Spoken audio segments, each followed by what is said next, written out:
Were you there for his goodbye resignation speech? I did hear his goodbye resignation speech. Were you moved?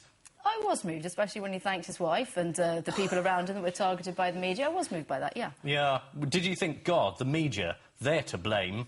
I didn't think they were to blame. I didn't think the media... Because if it hadn't been for the media, he'd still be in his job. I thought that there were legitimate things that the media asked and totally illegitimate things that the media asked. Which ones were they? The innuendo about his personal life. He said he'd blurred his personal and professional life, so presumably we were entitled to ask about the personal life.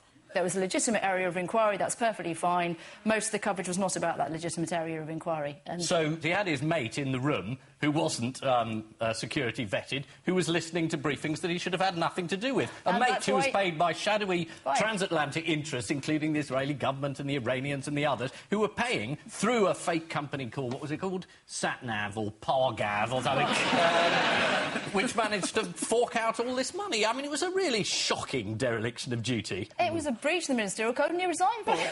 I don't think he's breach of the code sounds like he's ripped his trousers, I mean...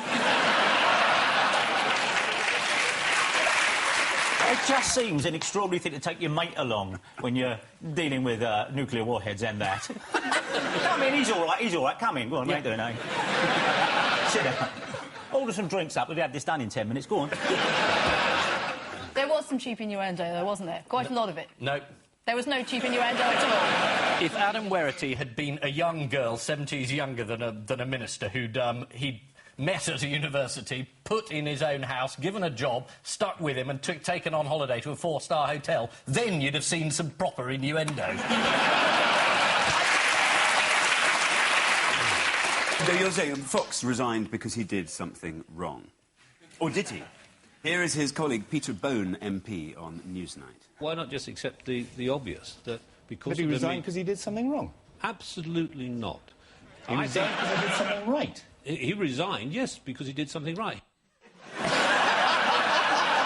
So who's taken over at Defence? Hammond. Hammond?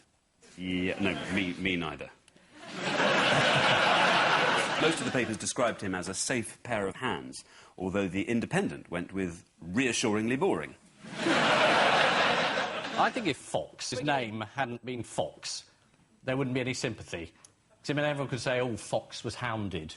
And the fox was hunted. What if he'd been called Dr. Liam Piranha? Dr. Liam Vampire Squid.